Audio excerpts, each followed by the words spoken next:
महंत विठ्ठल महाराज शास्त्री यांचे गडावर आगमन होताच अश्रू अनावर झाले। भाविकांनी प्रचंड प्रेम पाहून महाराज गहिवरले। भव्य रथामधून मिरवणूक संपन्न। 21 दिवसांपूर्वी महंत विठ्ठल महाराज शास्त्री यांचा थोडासा अपघात झाला होता।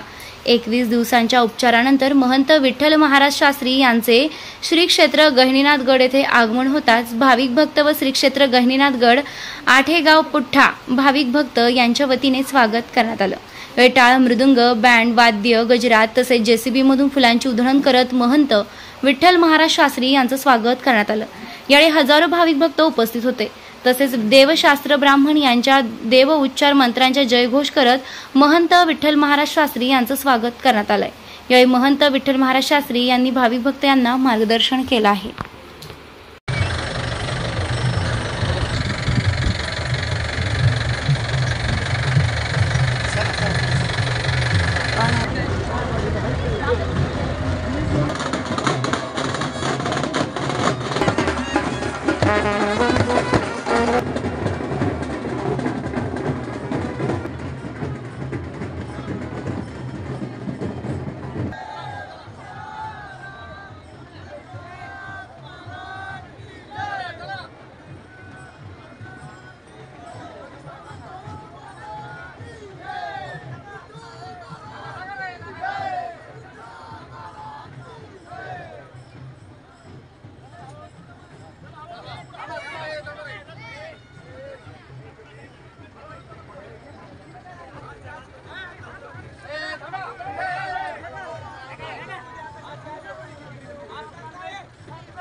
जात असताना त्यांचा अपघात झाला।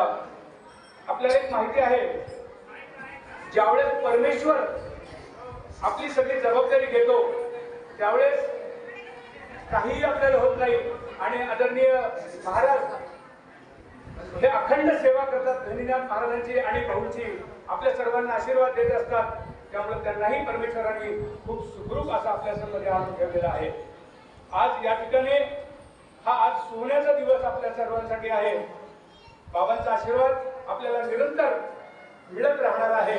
म्हणून या ठिकाणी ब्रह्मवृंदांच्या वतीनं त्यांना दीर्घायुष्यासाठी आणि उत्तम आरोग्यासाठी शांतीपाठ या ठिकाणी होणार आहे। मी कार्यक्रमाची रूपरेषा सांगतो। आधी ब्रह्मवृंदांचा शांतीपाठ होईल। बाबांना दीर्घायुष्य मिळण्यासाठी महिला या ठिकाणी 5 महिला प्रतिकात्मक त्यांना औषध करतील, औषध व्हा म्हणून ते औषध होईल आणि आपण सर्वजण भाविक भक्त आपल्या दर्शन घेणार आहोत। त्यांना आपण गावगावच्या वतीनं प्रथमतः या गावाच्या वतीनं सत्कार होईल, त्यानंतर मग बाकीच्या गावांचे सत्कार होतील। या ठिकाणी शांतीपाठ सुरू करायचा।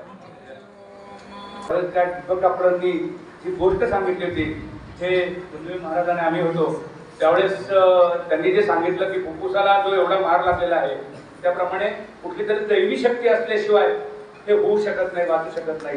अशा प्रकारचे निर्णय घेतला आणि रुबी हॉलला हलवलं होतं.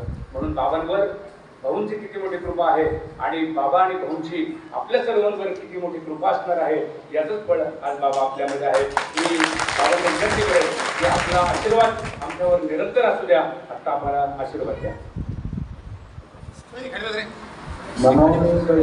संतांचे संगती गोविंदा विश्रांती वैली नाथ निरक्षरम मनाख्येयम आनंदम मधमव्ययम श्रीमान वामननाथेची ख्यातम दैवतम नाम आश्रय. 22 तारखेला मी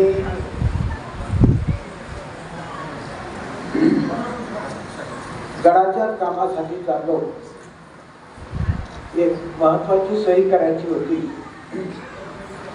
पाथर्डीला आणि आमचे मेहनाथ भवांदळे त्यांच्याकडे जेवण करून गडावर येऊन संध्याकाळी आदिगुरु व्यंकटस्वामी महाराजांच्या पुण्यतिथीचं कीर्तन देवपूरला 8,000 समाज सारखे करून त्या बीडच्या पूर्व भागातून संध्याकाळी दोघा समाज वाट पाहतात आणि चिंचपूरचा उतार उतरून पुढे उतरत असताना तिथे हॉटेल त्या साईडला कशी गाडी गेली त्या क्षणात काहीच कळालं नाही.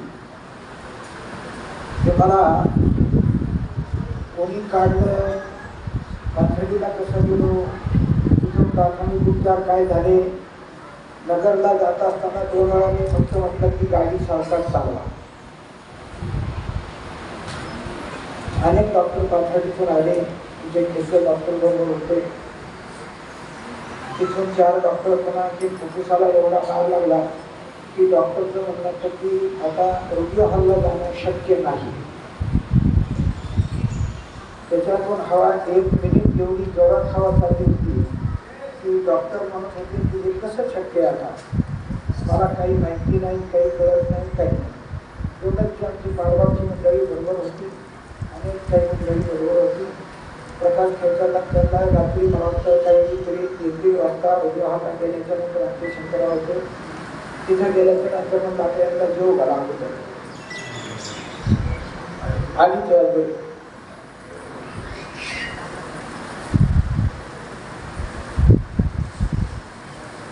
रुबी हॉलमध्ये कमीत कमी 10,000 समाज, हजारो रोज. ते डॉक्टर आणि प्रशासन हैराण झालं. मुंबईतून पुन्हा परिसरातून आपल्या गावागावातून गाड्या. डॉक्टरला काही काळांना शेवटी ICU रूममध्ये एकेकाला सोडायचे. मला वाटतं अण्णा पण तिथे आले. अण्णांनी 1 तास चर्चा केली. साहेब आले. आज मी